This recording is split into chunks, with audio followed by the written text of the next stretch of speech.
I just used the Elejoy vehicle-to-home inverter to power my house completely off-grid from an electric car. Here's how.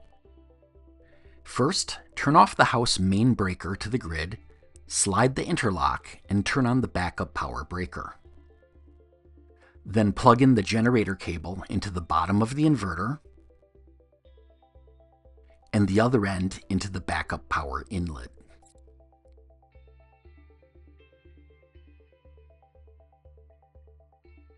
Open the cabinet door, turn on the breakers, and press the power button.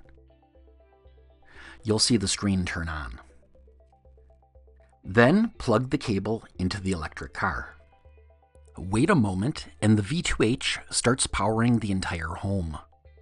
You'll see real-time power usage, voltage, and the car battery state of charge on the main screen.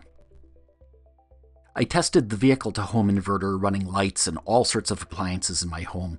The furnace blower, the well pump for water, fridge, freezer, microwave oven, and all sorts of other devices. They all worked great.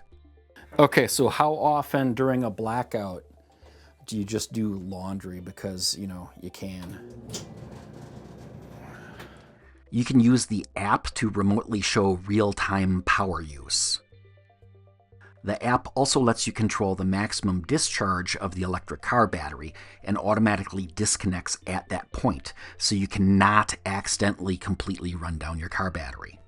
In a whole evening of testing, intentionally drawing plenty of power, it only drew the car battery down just a few percent. What's really cool about this is there is no gas generator going put, put, put.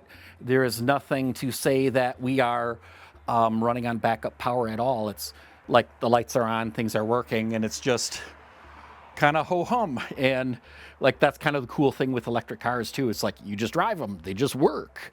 But yeah, it's pretty cool just being on battery backup power right now, and everything's normal. I think my wife's just inside reading, and yeah, it's pretty cool.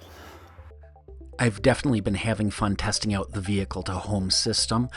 Make sure you check out the video description for links and more information, and also the playlist. I've got quite a few videos about powering your whole home off of electric vehicles, so make sure you check those out. And until next time, stay charged up.